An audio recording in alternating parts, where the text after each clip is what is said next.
आपल्या नागपूरच्या संविधान परिसरामध्ये फालून दाफा आणि बांधिलकीशी एकमेकाशी जोडताना आणि आज काय विशेष दिवस होता की मेणबत्तीचा त्यांनी कॅन्डलचा एक सुंदर असा काय संदेश द्यायचा आहे लोकांना आणि आपल्याकडे मॅडम जुळले आहे, मान्यवर मॅडम जुळले आहे, काय सांगणार मॅडमला परिचय असा? मी प्रज्ञा निकोसे नागपूरची आहे आणि गेल्या 10 वर्षापासून मी फालून दाफा साधना अभ्यास करीत आहे। आज आपण हा पर्सिक्युशन हा दिवस मनवत आहोत, जागतिक पर्सिक्युशन दिवस आहे हा। काय आहे की चायनामध्ये जेव्हा मास्टर ली होंगजी यांनी हा साधना अभ्यास सुरू केला, सुरुवातीला तिथे याला खूप मान्यता मिळाली आणि लोकांनी खूप चांगल्या पद्धतीने हा साधना अभ्यास केला आणि संख्या यांची खूप वाढली। तर पण काही दिवसानंतर याची संख्या इतकी वाढली की जेमिन जियान हे राष्ट्राध्यक्ष होते चायनाचे, त्यांना हे वाटलं की सत्तांतरण होईल आणि म्हणून त्यांनी याच्यावरती बंदी आणली आणि बंदी इतकी भयंकर आणली की नुसते त्यांना जेलमध्ये टाकूनच थांबले नाही, तर त्यांच्या घराची झडती घेतल्यानंतर जे साहित्य मिळालं त्याच्यासाठी पण त्यांनी त्यांच्यावरती कायदे लावून त्यांना टॉर्चर केलं, त्यांना जेलमध्ये बंद करून टॉर्चर केलं, त्यांना नाना तऱ्हेच्या शिक्षा दिल्या आणि हा 26 वर्षापासून हा चालू आहे। कारण की 1999 पासून हे पर्सिक्युशन चालू आहे आणि आता 26 वर्ष होऊनही हे पर्सिक्युशन चालूच आहे आणि हे इतक्या जास्त स्तराला पोहोचलं आहे की ऑर्गन हार्वेस्टिंग सुद्धा तिथे फालून दाफा प्रॅक्टिशनरवरती केले जातात।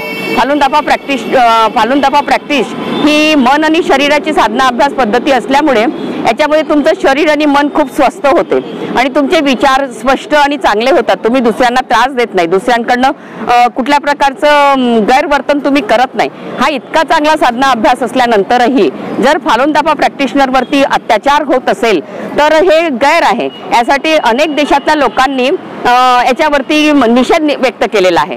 जेव्हा पहिले तर ही बातमी बाहेर निघालीच नाही, इतके दिवस यांच्यावरती अत्याचार झाल्यानंतरही ही बातमी बाहेर निघाली नाही, परंतु काही जे साधक होते त्यांनी आपले स्वतःचे व्हिडिओ करून हे दुसरीकडे पाठवले आणि मग वर्तमानपत्रांनी त्याची दखल घेतली आणि तेव्हा लोकांना याचं पर्सिक्युशनचं नॉलेज आलं। तेव्हा बाकीच्या देशांनी, अमेरिकेच्या देशांनी, बाकी देशांनी याच्यावरती निषेध व्यक्त केला की अशा एका चांगल्या साधना अभ्यास पद्धतीच्या लोकांवरती अशा इतक्या म्हणजे भयंकर टॉर्चर करणं गैर आहे। तर आमची पण अपेक्षा आहे की भारतासारख्या देशांनी, शांतप्रिय देशांनी आणि ज्याच्यामध्ये बुद्ध विचारधाराचा अभ्यास शिकवला जातो अशा देशांनी पण याचा निषेध केला पाहिजे आणि न्यायिक माग ठेवली पाहिजे की पर्सिक्युशन थांबलं पाहिजे, की एका चांगल्या साधना अभ्यास पद्धतीचा अभ्यास करणाऱ्या लोकांवरती असल्या प्रकारचा अत्याचार नाही झाला पाहिजे। तर त्याच्यासाठी आम्ही शांततेय पद्धतीने ह्या संविधान चौकामध्ये अनेक वर्षापासून जवळपास 5 वर्ष झाले असतील तर हा प्रोग्राम आम्ही नित्यनेमाने करत असतो आणि अतिशय शांत पद्धतीने करतो आणि हे कॅन्डल व्हिज्युअलायझेशन श्रद्धांजलीच्या स्वरूपात आम्ही हे करत असतो। तर आमचे पुष्कळसे प्रॅक्टिशनर पूर्ण नागपूरमधून आणि किंवा सांगलीवरून वगैरे अशा अनेक ठिकाणाहून इथे येतात आणि ही पर्सिक्युशनचा आम्ही दिवस हा एक संदेश म्हणून साजरा करतो।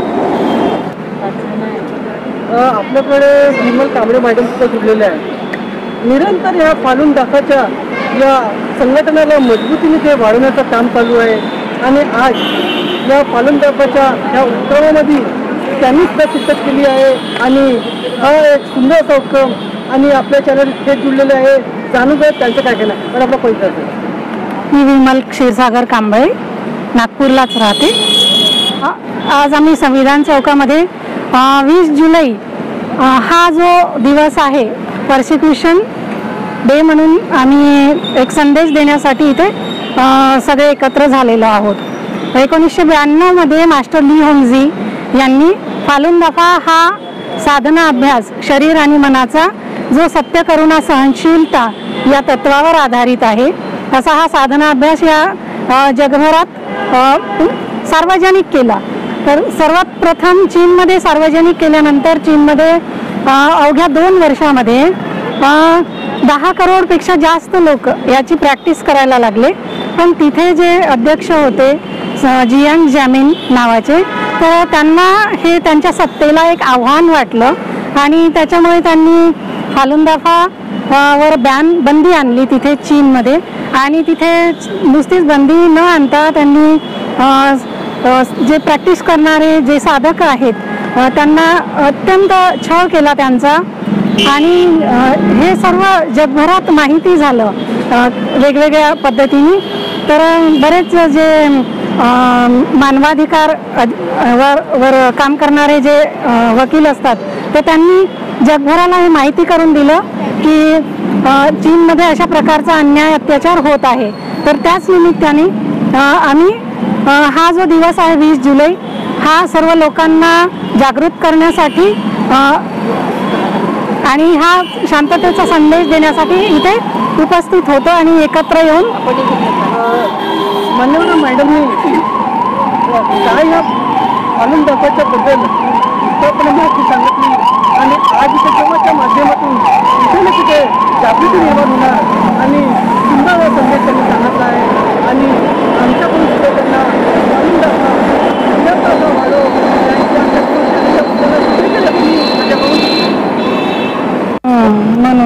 फालून दाखवा या कार्यक्रमामध्ये मोठ्या संख्येने या कार्यक्रमामध्ये मोठी अशी शिरकत केलेल्या महिला गणासोबत पुरुषांनी आणि हा एक या फालून दाखवाच्या ज्या वेगवेगळ्या पद्धतीच्या क्रियागुणांचा त्यांचा एक समाव आहे आणि निरंतर यांना एक मजबूती प्रदान होत आहे.